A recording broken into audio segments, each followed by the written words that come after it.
High volume. High volume. High volume. High volume. Am I really that much?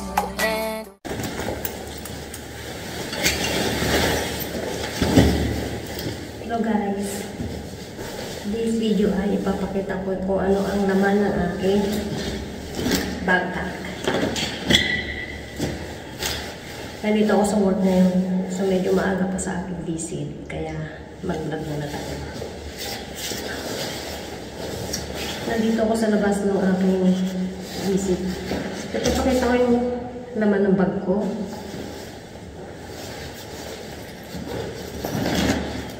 Meron akong papel kasi ito yung mga order nilang pagkain sa loob ng 1 linggo. Tapos i-deliver namin. Hindi lahat yung may gusto lang. Tapos, meron kaming ganito para sa sapatos. Ayan. Ayan.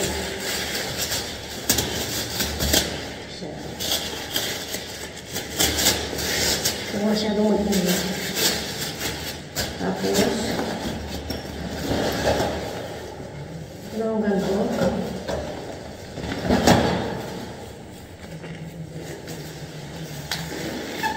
Yan. Handscar or gloves. Meron akong ganito.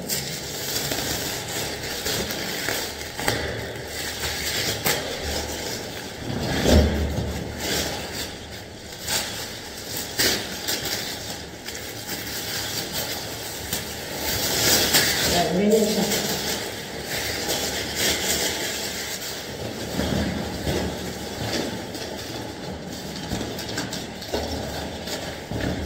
Kasi guys, ang trabaho ko ngayon is nag-automatic yung ilaw. Nag-automatic yung ilaw. So, kailangan meron kaming bag lagi. Minsan may gamot, minsan kung ano mga kailangan nila, kung ano yung mga kulang. Diba? Kulang sila sa gamot, kulang sila sa insulin. Kinukuha namin sa aming pinaka-main office. Yan. Siyempre, minsan may ballpen. Meron akong ballpen. Meron akong maliit na papel, pero di ko siya dala. Yan, meron mga notes. Yan, sulat namin.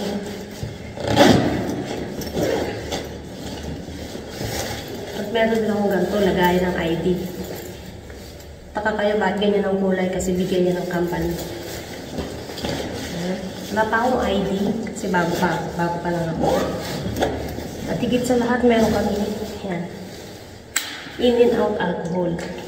Alcohol, kasi syempre, iba-iba yung mga sakit ng aming kinakaharap. Meron kaming cellphone. Dito kami nagpipirma ng gamot. Dito kami nagdo-document ng mga, halimbawa, nadapa si ganito, na-aksidente si ganito, or biglang may pagbabago sa gamot niya, bumaba yung kanyang blood sugar. Tawag kami sa nurse. Ayan, tapos, siyempre meron akong tubig. Ayan ang wala ng ilaw. Ayan, kita niyo naman ako, diba? Tubig. Dapat kape to, pero tubig nilagay ko kasi maintain yung kanyang lamig.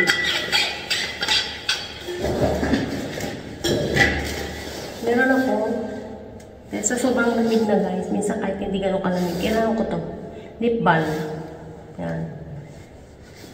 Yan.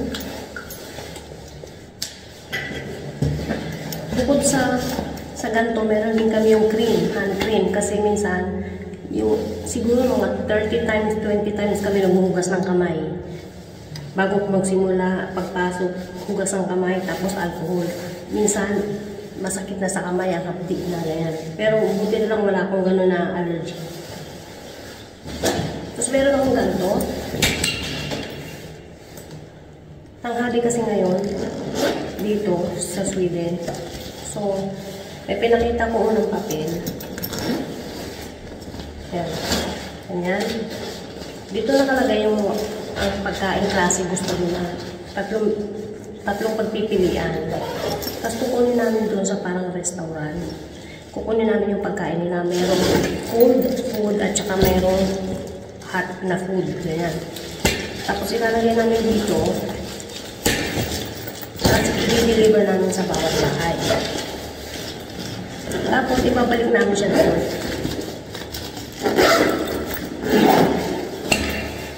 So, yun lang kaya naman ang aking bag. Siya ay mabigat. Tapos, itong jacket ko pang winter. Sa company din siya. Tapos may susi ako. Napakadaming susi. Kasi para sa pintuan pagbukas nila. Minsan naman, hindi sila nag-iiwan ng susi. Kukol kami para buksan. At saka, susi ng kotse kasi nag-drive kami minsan. May grupo kasi kami tapos nag-iiwa-iwalay na kami. Minsan katulad ako dito ako nakatoka, so hindi ko kailangan ng kotse. Makikisakay lang ako tapos iiwan na kasi dito lang lahat ng visit ko. Walking lang. Pero pag doon sa kanila, minsan hinahatid, minsan may sariling sasakyan. Dalawa kasing grupo yung lugar nung pinapasukan ko. Minsan walking lang, around lang malapit sa office namin. So, minsan meron ko sa bulsa, ayan. Pagka hindi ako nagdadali na ito, pag mga alas 2 na ang visit ko hanggang alas 3, nagdadala na ako ng ilang peraso, nilalagay ko sa jacket. Ayan. Tapos minsan may gloves ako, meron akong bonnet. Nalaglag yung bonnet ko, hindi ko alam kung nasaan. So, kailangan ako magdala ng bago kasi ang lamig na talaga. Tapos, lahat to, ito, tsaka ito, sa company. Binibigay kasi pagka na-regular ka, automatic may ganito ka.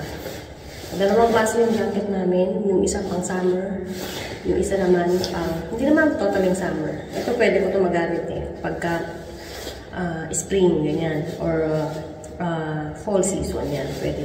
Ito winter talaga. May ganito naman yan. O, diba? Ang chorba. Ayan. Pagka talaga malakas ang snow, yan. Tapos yung shoes ko, papalitan mo na yan kasi nagbabadya na ang snow. Lagi ng minus. So, yun lang guys. Tapos, nagdala ko ng AirPods. Katulad nga, nag-waiting ako. Hindi ako nag-vlog. Nakikinig ako. Nakikinig lang ako na music. Ganyan. Tapos, minsan tatawag ako sa mga kasama ko kung kailangan nila ng help. Tulungan kasi kami. Kung minsan may double sila, minsan sakay lang kami sa kotse. Pag maaga kami natapos, balik kami doon. Doon kami maghintay hanggang matapos yung time namin. Tapos muna kami, samahan namin o minsan tulungan namin. Pero usually hindi. Nakasakay lang kami sa kotse. Nagpapainit o nag-music, ganun.